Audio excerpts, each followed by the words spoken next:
Mondják, voltak már az Öntödei Múzeumban? Ugye nem? Pedig érdemes ide eljönni. Azt javaslom, tartsanak ma velem, nézzük meg ezt a múzeumot. 1001 érve van amellett, hogy miért kell az embernek Öntödei Múzeumot nézni. Hát először is azért, mert aki az öntvényeket szereti, az rossz ember nem lehet.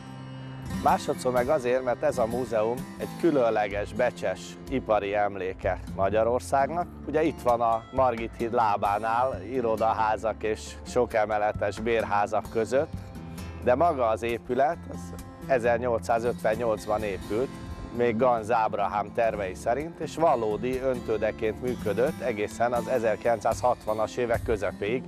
Ugye ez is mennyire hihetetlen, hogy itt a 60-as évek közepén még egy gyárépület működött, pedig ez így volt. Ezen kívül számos olyan tárgyal büszkélkedhet, amely a magyar ipartörténetnek becses emléke. Itt van mindjárt mellettem ez a szobor, ez egy mellékalak, egykor Megvárt András szobrának volt a mellékalakja, de akiről mintázták, az itt dolgozott ebbe az Öntődébe, egy Posztpisil nevű öreg munkásról mintázta Strobl Alajos. Akkor most jöjjön egy vázlatos Ganz Ábrahám életrajz, mindannyiunk okulására. Ez az ember, akinek a nevét az elmúlt 100 évben igen gyakran emlegettük olyan összefüggésekben, például, hogy Ganz Mávag, Svájcban született 1800-as évek elején. Mesterinasként bejárta az egész akkori Európát, a leghíresebb korai öntődékbe fordult elő, majd az 1840-es évek elején Magyarországra vetődött, és itt megtalálta a számítását, előbb öntőmester lett mások gyárában, majd 1844-ben létrehozta az első saját gyárát. Már ezen a részen, itt a Vízivárosban, itt vásárolt magának egy jelentősebb telket. Az első öntödéjét is itt építette föl, az nem maradt fönn.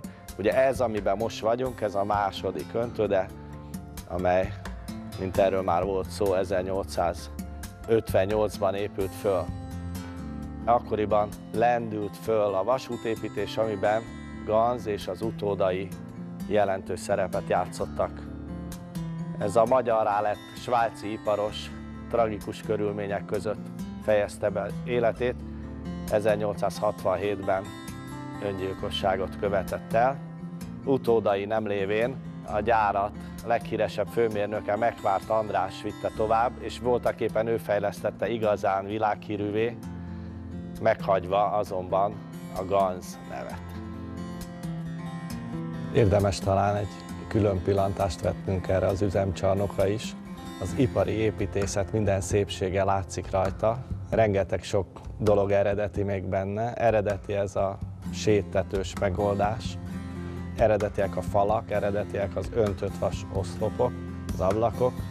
Itt a múzeum másik felében arra találhatunk szép példákat, hogy mennyi szépséget, mennyi könnyűséget lehet előállítani öntött vasból is. Itt kályhákat, edényeket, használati tárgyakat állítottak egymás mellé. Ezek már nem a Ganz műhelyekből származnak, hanem az egykori Magyarország számos különböző műhelyéből, egészen finom, elegáns holmik, valamikor öntött vasból számos használati tárgyat, sőt dísztárgyat készítettek a háztartások számára.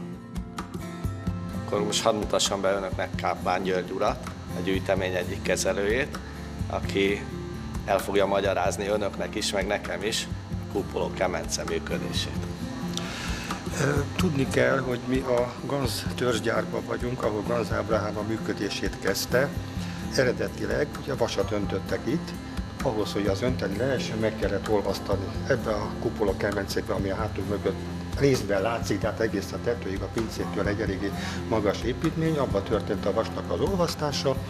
A kemence ugye szakaszosan működik, a termelés folyamatosan, és ez egy átmeneti tároló volt, ahol a két olvasztási ciklus között tárolták az anyagot, a sineken tolott kocsin átvitték a folyékony fémet, és az öntőkörbe a beformázott darabokat ugye megöntötték, és gyakorlatilag nagy vonalakban így készült az öntvény, vasúti kerék és a legkülönbözőbb öntödei termék, ami itt a járva történt. Én úgy tudom, hogy Ganz Ábrahám nevéhez egy világszabadalom is kötődik.